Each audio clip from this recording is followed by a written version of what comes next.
You wanted to talk about, you mentioned something about Jewish and people attacking Jews.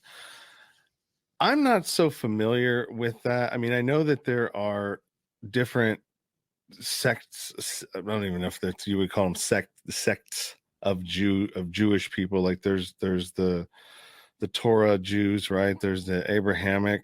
There are the Anakasazi, I think, or I don't know. Ashkenazi. Ashkenazi. I can never pronounce that. Ashkenazi. Ashkenazi. Okay, there you go. I'm trying to mess it up. So there's these different, what would that be called? Well, Different sectors or faiths? all it refers to is coming from different parts of the world. If you're an Ashkenazi Jew, you came from this part of the world. If you're a Sephardic Jew, you came from that part of the world. So most of the labels, if you want to call it that are put on certain or categories of Jewish people are based on where you come from. Whether you came from, I think it's Spain on the one hand, or Poland / Russia / Germany on the other hand. Typically, that's what Ashkenazi and Sephardic refer to. But in terms of where you came from or not, the what we were talking about off the air was a troubling trend that has taken place, I would say. I mean, America has always had its versions of anti-Semitism. You asked me, by the way, a question that I only answered half of. You asked me what the inspiration was for the 2 children's books. I gave you the answer on the distracted driving side. I did not give you the answer on the bullying side. No, and the answer is that when I was a young kid, I moved from an all-Jewish neighborhood to a neighborhood that had almost no Jews in it. And some kid asked me, true story, some kid asked me, what church do I attend? And I said, this shouldn't surprise anybody. I said, I don't attend church. I attend synagogue. And this kid punched me in the mouth and knocked me to the ground. That incident was the inspiration for the book called Happy Jack, Sad Jack. Yes, I used a biracial kid rather than a Jewish kid, but my own experience was the inspiration for that. So when you talk about anti-Semitism in the news lately, it's been around in America for quite a long time. And I would imagine that the kid who hit me back in the 60s, I would say it was, is a father or a grandfather of a Jew hater. It shit flows downhill, as you know. So here we are in 2017, and you've got Charlottesville, Virginia, and a bunch of guys marching with tiki torches, shouting, "Jews will not replace us." You've got Kanye West saying he's going to go DEFCON 3 on Jewish people. Why? That's what I was going to ask you. Why do you think? You've got Kyrie Irving. That is. You've got Kyrie Irving accusing Jews of controlling the slave trade and worshiping the devil.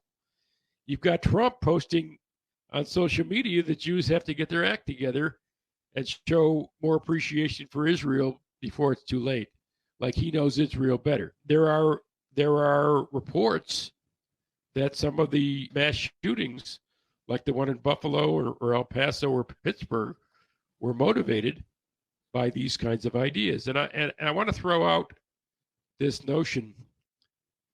They call Jew hatred anti-Semitism. And if you ask the average person what anti-Semitism is, they won't know the answer to that. But if you say to somebody, this guy is a Jew hater, they'll absolutely know what that means. So what I was suggesting to you off the air was, we ought to call it what it is. And maybe, just maybe, talking about it on shows like this and identifying what it actually is and how ridiculous it is. You know, we're 2% of the population. 2%. We're a threat to nobody. So for someone to say Jews will not replace us, to this day, I don't know of any Jew that replaced any white Christian. Well, or doing so as a group. It's not going to happen. what I think, well, at least what I know of what Kanye's said, and sort of the things that he was referring to. I mean, I've read some, heard some of that type of stuff. I think a lot of the times people just see that the leaders in finance are usually Jewish. The leaders in Hollywood are usually Jewish. But those are the themes that we're talking about. When you say usually, you're kind of conceding to those people who make those kinds of rationalizations. By the way, I'm not suggesting that they don't play prominent roles in those fields, but I would tell you categorically that for every Steven Spielberg, there's a James Cameron, and that if you look at the industries you're talking about, the financial industry, the music industry, the movie industry, you will find without question that the majority of people who run those industries are white Christians, without a doubt. Now, are there prominent Jewish people in those industries? Absolutely, yes. But it's a stereotype, frankly, to suggest that those industries are, quote, run by, unquote, Jews. I was just telling you what I know you weren't. He's referring to. I personally don't know Jewish people. Because I don't know. I don't go looking for. Hey, are you Jewish? Are you Jewish? Are you Jewish? Well, we don't wear it. We don't wear it on our face. Where in the world's the Jew today? You know what I mean? I don't look at it like that. I say, are you a good person? Okay, I understand. You know what I mean? If you're a shithead, I don't want to have nothing to do with you. Go away. That's just how I look at it. I like that philosophy. Whether you're a white shithead or a black shithead, you're a shithead, right? Yeah, I mean, it doesn't matter. There's shitty people all over the place, and hopefully, I don't run across those in my day to day. And if I do, it's like, okay, well, I'm gonna try not to let him ruin more of my day than having crossed my path.